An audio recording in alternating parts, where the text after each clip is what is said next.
You know, we got a lot of problems. Nutrition we can fix, and we can fix it quickly. This data is going to scare you. I apologize in advance. This is some very scary data. This is straight off the CDC website. You can go to the website and pull up these maps. Okay, so we're looking at here is percent obese adults, BMI greater than 30. The categories shown right now are no data, less than 10% of the adults are obese, 10 to 14%, nothing else. I'm going to go in 2-year increments. Watch this. 88, 90. New category, 6 years. 15 to 19% now.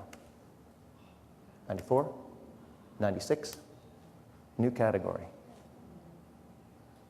12 years. Is that believable, just food alone?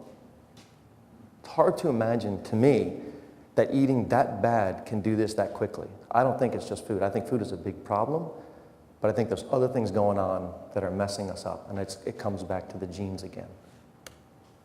2000, 2002, new category, 1 in 4. 2004, 2006. Mississippi, West Virginia get the dubious distinction of 1 in 3 of adults are obese. 2007 is the last bit of data I have. West Virginia found a way to get back off. But I'm sure they're back on. No offense, West Virginia. The shape of things to come. Economist, 2003 magazine. I mean, this is 6 years ago. I mean, it's great. I mean, great parody, but the sad reality is that's what we're dealing with. And in our clinic, it's really just a very hard thing to watch, because when I started there in '99, we didn't have type 2 diabetics in children. We didn't even think about it. If you rolled in our office, you know, and type 1 diabetes, sure. Okay, type 2? Nah, it's adult disease. We have a clinic for it now. Dr. Hudson runs a clinic for kids with type 2 diabetes and obesity. It's amazing. 10 years. It's hard to fathom. This is my mad science, okay? You're not going to have to understand this, but I'm just trying to tell you how complicated this is. This is what I believe is going on. Common themes of disease: poor nutrition, decreased sun exposure, decreased exercise, decreased psychosocial support, over-clean environment, chemical exposure. All of that is affecting the body in all these different ways that you won't have a quiz on. Change the way you think. Again, natural. I want everyone to think, how did nature intend us to live? What was our intent? Were we intended to drink Slurpees? Were we intended to work indoors all day long with sunscreen on if we go outside? No. Toxins. How are we supposed to eat? These are just what we're going to talk about. Anti-inflammatory diet, exercise, fatty acid profiles, 90-10 rule. I'm going to briefly talk about that because I'm not going to touch on it again. I'm convinced that if you eat well 90% of the time, your body will fix the other 10% if you screw up. Our body was intended to deal with problems. We just overloaded the system. The body can't handle the dam is crusted. You cut it back to 90-10, the dam can do its job again. And that's the way I try and teach people to think, because I think what messes most people up is if you say, you need to go on a strict diet. It's insanity. But if you say, hey, have your donut once in a while. Not every week, you know? All right, sun, cartoon, counterthink. The sun will kill you. Avoid skin cancer, use more sunscreen. Little kid. You know, I have kids like that in my neighborhood. Keep up the good work, buddy. He's paying them off. You know, it's a parody, but the reality is the same as 70s, 60s, skin cancer came, and all of a sudden the next thing you knew, dermatologists were preaching like crazy. Don't let the sun touch your skin. Don't let the sun touch your skin. Don't let the sun touch your skin. We bought it. Bad idea. I didn't buy it, thankfully. I was one of these kids who didn't listen.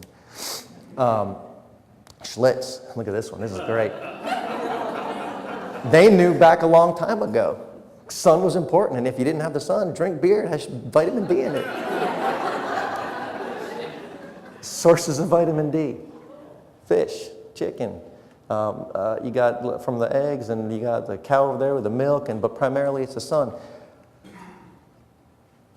Map of the United States. In the wintertime, if you live below this line, you cannot adequately make vitamin D during the wintertime to support your body. If you live up in the north side of the country, Canada, oh man, you're in big trouble. This data actually came out of a bunch of studies that started to notice a corollary between disease and latitude. So the farther north you live, the more likely you were to develop autoimmunity, MS. Saskatoon, Canada, Louise Gahn is a famous doctor up there who started realizing there was an association between her little town in Canada and vitamin D deficiency and MS. And they started noticing this pattern. And Crohn's disease, rheumatoid arthritis, you started noticing it. Farther north you lived, the more trouble you had. Farther south you went, no big deal. Turns out sun's the biggest issue. People were not getting sun exposure. We have a huge problem with vitamin D deficiency in this country. This is an environmental problem. And everywhere you go, we're still being taught, wear your sunscreen, wear your sunscreen. Now, I'm not advocating not wearing sunscreen. I'm advocating don't get burned. Let your kid run around for an hour like we're intended to. And then if they're going to spend more time outside because their environment doesn't match their genetics, getting back to that thing again, if your skin is dark, you're supposed to be living at the equator, you take them, move them up to New York. The skin is dark because the melanin increases to reflect the sun back. You take that person, move them to New York City, all of a sudden, how are they supposed to absorb enough sun? You take that very white person from northern Scandinavia and move them down to Tripoli, Africa, what happens? They burn to crisp. Mismatch perceived environment, real environment. It's a big thing going on. So keep that in mind. More gory details. What I wanted to show you is that most of the vitamin D you're going to make in your lifetime is going to come from the sun. The sun hits your body, cholesterol turns into a provitamin, then it comes through and your liver and your kidney do their job, and the next thing you know, you have active vitamin D. Active vitamin D used to be only believed to have effect on the bones. When I was in medical school, we were taught vitamin D just does bones. So if you control rickets, you're good to go. That's all we thought. So we had enough vitamin D in milk and things to fortify it to do a good job. Wrong. We were way off. Turns out that we have a vitamin D deficiency issue all over the world. And it's because at higher vitamin D levels where we're supposed to be, it affects your immune system and tumors.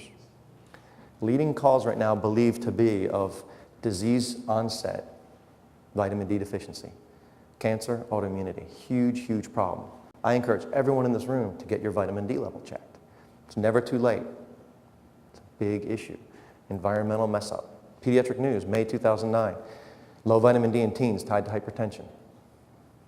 I mean, I could put up 100 articles. I mean, when I started talking about this 3 years ago, there was barely anything you could read. I went back to my old alma mater, UVA, and did a morning report, and the endocrinologist in the room laughed me out of the room. The endocrinologist, who is the guy who's supposed to know vitamin D better than anybody, said, that has no. Funny thing is now I've talked to him, and he's like, wow, it's everywhere. But the reality is it's a very dogmatic issue that if you don't know the answer, we say no. But this is everywhere now. Vitamin D, type 1 diabetes, 128 type 1 diabetic patients, 76 not sufficient with 25 hydroxy vitamin D. The more deficient your levels are, the longer the duration of the disease and the worse outcome you have with hemoglobin A1C. And again, this could be Crohn's disease, this could be rheumatoid arthritis, you name the autoimmune disease, it's all going to be the same. Mendelian genetics. Gregor Mendel, old famous monk, 15th century or 16th century, figured out that if you take mom and dad, put them together, you get baby. And every time you do this, you get a gene pattern of mom and dad mixed. Always. Mom and dad mixed, and you get a baby. And we always believe this was what's called deterministic.